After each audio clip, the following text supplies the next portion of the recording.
How does Kurt Vonnegut plot his stories, and what are Vonnegut's thoughts on plot? And today we are going to hear Vonnegut speak at length on why plot is important in stories. And this may seem like a head scratcher to some of you guys because, of course, plot is important, but many literary fiction authors, and here on Right Conscious, we talk about the greatest authors and books of all time, and Vonnegut is one of those. And if you want more videos on Vonnegut, look at the playlist down below. But many literary fiction authors at some point move into the avant garde, and their plot, their immediacy, their entertainment bone in their body starts to not manifest as much because they think that their intricate characterization and setting and psychological contrast makes up for that, and that doing simple plot tricks is just hacky writing. But David Foster Wallace, who many know as a postmodernist maximalist, in his creative writing classes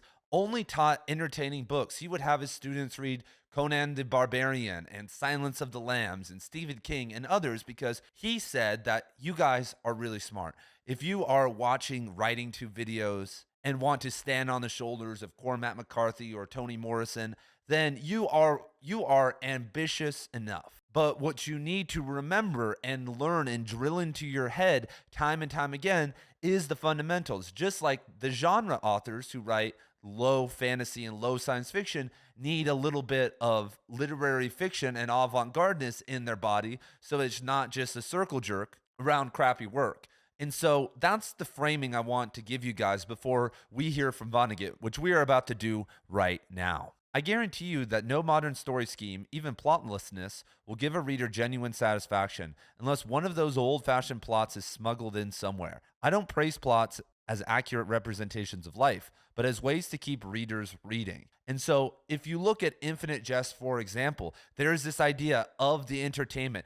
David Foster Wallace puts the last scene of the timeline first, and it's a dramatic scene that many people love, and you've probably read it before you quit reading the novel. And that's used as a mechanism to help try to drive you through some of the hard parts. And it's also important to remember that if you are a beginning writer, if you aren't an OG yet, and I'm not an OG yet, especially with fiction, that you are most likely are overestimating what the random person who's going to read your work is going to feel, because most readers aren't savages like you and I. They may have a hard day at work. They heard about this new book. They aren't NPCs just watching TV and brain rotting away. So after a hard day of work and hanging out with their kids, they crack open a book and their energy isn't at 100%. They may have a glass of whiskey on the desk. And so, yes, if they were up at 6 in the morning and caffeinated and didn't have all that stress, they would love to read your 1 million word avant-garde plotless novel. But in reality, most readers are human beings and they want to be challenged. They want to see what's new on the horizon, but they need to be captivated. They need to be enchanted or you're screwed. And that's why, I look at so many authors who send me their work and I'm reading it. I'm like, dude, I'm not entertained. Like, you are a beautiful sentence writer. Like, these sentence structures are insane, but you're making me work so hard. And the reward isn't exactly there, because when I read a Thomas Pynchon novel or a Cormac McCarthy novel, and it's not simple and it's hard, there are payoffs. There are these moments where I'm like, oh my God, I get this, or these beautiful lines. But that's something that was learned. That's why they're the GOATs. That's why they had some of the best editors in the world that could help them do that. And so in your work, you aren't maybe there yet. And so I just want to address this. And I always tell people this: temper yourself. The worst thing you can do is draw groups of people into a novel that they can't get through or don't get enchanted by, and then you've lost your reputation with that group of readers, sometimes forever. There are authors I've read that people have told me, like, dude, you got to read them again. And I'm like, dude, I've been burned by them once. I'm not going to waste my time again. And I'm sure their other books are great. So returning to the quote, I would tell the students to make their characters want something right away, even if it's only a glass of water. Characters paralyzed by the meaninglessness of modern life still have to drink water from time to time. One of my students wrote a story about a nun who got a piece of dental floss stuck between her lower left molars and who couldn't get it out all day long. I thought that was wonderful. The story dealt with issues a lot more important than dental floss, but what kept readers going was the anxiety about when the dental floss would finally be removed. And so that is such a simple but potent example. What is the problem that needs to be resolved? What is actually happening? Where is the tension in your story? And if you were writing a novel, that sounds like a short story, so it's a lot easier. But if you're writing a 130,000 word novel, you're going to need something to carry everyone through. And as I always say, what that is most of the time is transformation. It isn't just a great story. If I wanted a great story, you guys, that's what television is about. So I get it, the oral storytelling, the adventure tale, Treasure Island, all these things. At one point, that was the medium. The novel was the medium for everything, for knowledge, for entertainment, for all these transformation, all these different things. But now it's slowly kind of dwindled away. And if I want a great story, I could go read a BookTok book and I could get drawn in. Enemies to lovers, all this stuff. Like, yeah, that's entertaining. Last night I'm rewatching very slowly The Wire, and being able to just see guys in Baltimore speak in their vernacular, and that's something I could read on a page but just not imagine. 15-second story. One time I was in Baltimore and I got the rental car and I went to the gas station to put in to give the cashier some money. And I'm in there and I'm happy. I'm traveling, I'm doing my thing. And I asked the cashier, I was like, how's living in Baltimore? And he said, don't get shot. And that's all he said, just straight face. And I was like, oh my God, it was some random white dude. So what we are looking for in the novel now is transformation, is being awakened. There's always a person that says, what just happened to writing good stories? Okay. There's something called the Kindle graveyard. There's something called the lower aspects of fantasy and sci-fi if you want to go do that. But don't act like you're being literary with that attitude. Being literary in 2025 means that you're showing me something and waking me up to something. Guaranteed. Even if it's just you, even if it's just your crazy, plotless, insane prose, that's still transforming me as a reader and making me see something different. So many writers sit in this middle ground where they don't really have any they have low levels of tension, low levels of transformation, and they just expect people to read through their stuff, and they wonder why they aren't successful. And this is good protocol if you're trying to do any type of publishing, but traditional publishing. That I recently read a first chapter of someone's book, and the entire first chapter was just almost like backstory, but just like beautiful sentences and like backstory. And I was like, oh my God, where's the plot? I know something crazy is going to happen later, but where is it right now? And so remember, us writers, we have big egos, and you think that this isn't you. You think that you're not doing this, but most likely you are. So you need to become objective, look again, just go over and over again. Ask yourself, what am I really doing here? How is this really going to be received? And if you don't think that way, then you're an asshole. Honestly, think about it like this, that if you're a visual artist, you could paint some abstract painting and all someone has to do is look at it for 10 seconds and they get it. It's not that big of an exchange. When you make a movie, you can't just make a fuck around movie. What are you going to tell someone? Hey, I mean, you can, and it's happened before, but hey, I need $5 million, $10 million of funding so I can make a screw around movie without any audience in mind. Okay. So when you write a novel, you're asking someone to spend 5+ hours of their time and mental energy and their money on you, and you're not going to think about them at all. You're not trying to give, I just write for myself. I just write, and people think like that. People say that. That's a mantra. Don't worry about the audience.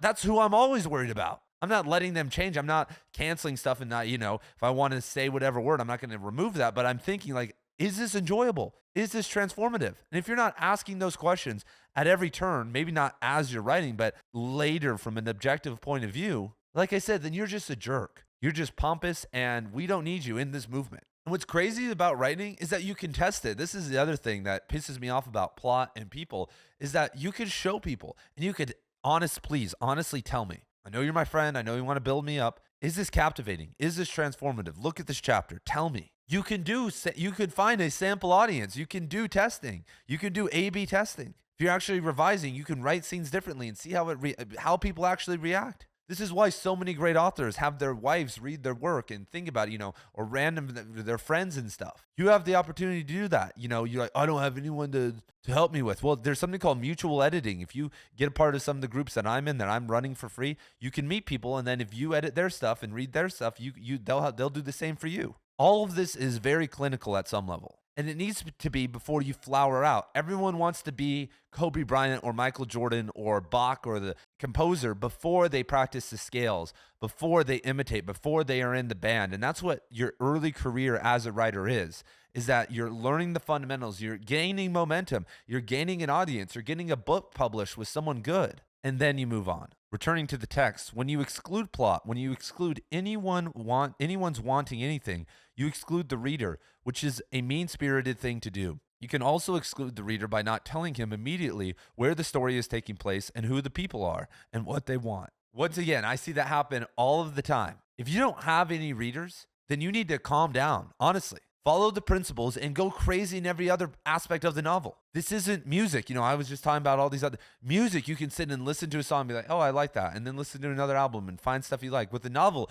it's an A to Z proposition. It's a linear, motion. And what's funny is that all the progressive novelists, by the time Thomas Pynchon released Gravity is Rainbow, by the time Infinite Jest came out, even by the time Cormac McCarthy's The Passenger came out a couple years ago, which was a very kind of trippy, progressive, weird novel in terms of timelines, they had a primed audience with the marketing team and editors. So their audience was ready to embark on that. You don't have a priming campaign. Your priming campaign is your initial novels, your initial work, all the free stuff you're releasing on Substack before you ask someone to, exert all this energy on you. And if I look at a novel, so for instance, if I'm browsing novels, if I'm trying to, if I want to read something, I base it on 100% trust. A lot of the books I have read have been recommended by other authors. So I'll go look. That's why I make those lists, like Cormac McCarthy's favorite books, and I'll read Cormac McCarthy's favorite books or David Foster Wallace's favorite books. And then I get into those authors and who are their favorite books, and I go down this rabbit hole. But I trust those people. Who's blurbing your novel? Who's building up your stuff? And so that takes a while to build. How many novels did Vonnegut write before he started writing Breakfast of Champions and Slaughterhouse-Five? He worked his way up to it. Returning to the quote, and you can put him to sleep by never having characters confront each other. Students like to say that they stage no confrontations because people like to avoid confrontations in modern life. Modern life is so lonely, they say. This is laziness. It's the writer's job to stage confrontations so the characters will say surprising and revealing things and educate and entertain us all. If a writer can't or won't do that, he should withdraw from the trade. And so in your novel is not mimicking real life, you guys. We are in the story game. We are in the exaggeration game. I mean, this is something people also forget, that if you look at successful like TV shows, if you look at what's that show, Grey's Anatomy, you look at this hospital and there's shooters and train wrecks and boat wrecks and all this stuff, and people are sleeping with each other and dying and having cancer. And we're just talking about the characters, not the people in the hospital. Like, all that stuff's happening to the characters. That would never happen in real life. If something like that happened just once at your job across 30 years, it would be insane. But that show is wildly successful. If you look at most other shows, it's always something happening. And that's a good example in a novel that you can't make it realistic. And this is why I think something like Cormac McCarthy's Blood Meridian didn't work for a very long time until he got famous from other books, because, it took 70 pages, 60 pages to get to the famous Comanche attack for something actually that they were just wandering around, which I love and I think is awesome. But nonetheless, Cormac McCarthy was broke. Cormac McCarthy eventually learned that and got a marketing team and figured out how to write novels and make millions. And so don't be afraid of that. Don't be afraid of those confrontations. It's not wrong. You aren't becoming a lesser author. You're not becoming less literary if you decide to engage in that, which you should be. The more snappy and poppy your stuff is, the better chance you are going to have to one day have an audience who will read your crazy magnum opus. And that's the thing. There's this hidden idea that you're this undiscovered gem like Kafka or Dickinson or John Kennedy Toole. And now with AI, now with over 4 million books being published every single year on Amazon alone, you will never be discovered. If you write some masterpiece and you release it online, no one's ever going to care. You're going to have to make people care and gain that momentum, or get a publisher to help you do it, and then people will care. And so if you want to do it for you, that's also selfish, because you can work on multiple books at once. You can work on that book and save it for later. Why not spend, if you have this crazy idea that's so good, why not spend 10 years and 10,000 hours on it? And then in the meantime, spend your other time working on stuff and getting people interested so you can have this big reveal. How many, there are books every single year that people have worked on for 10,000 hours that are better than Infinite Jest and Gravity's Rainbow and are just released to the world, and it's sad and honestly really dumb and not doing anything for anyone. If you if you think that it's therapeutic to write that too, then you need to go find actual therapeutic things, because writing is very therapeutic. But writing for no one, like I said, it is. But if you need therapy, then go get therapy. Go journal. Go meditate. Go on walks. Go travel. Go quit your job. Those will probably change your life more than writing a novel that's great that no one will ever read because it's just too much. Why not connect with other people, connect with yourself, connect with the world, and then share that masterpiece? That's how legends are born. Tolstoy didn't just release War and Peace out of nowhere. Dostoevsky had how long did it take? He wrote The Double, in those early novels, and like it took him a long time. The Brothers Karamazov, like how long did it take him to get there? He could have done that stuff earlier, but he waited. He practiced, he honed in, and then when the time was right, he killed it. That's what I want you guys to do. That is it. That is all. I am on Substack. Substack is the home of the literary renaissance. Over there, you can find my writing. You can find my book club. We are currently reading Slaughterhouse-Five. We're going to be meeting in a couple weeks to talk about that book if you want to join us. I have courses over there. There's a ton of cool stuff over there, bunch of free stuff. Some of my writing's free. You should be on there posting your writing, reading other people's stuff. Get over there, and I will see you guys very soon.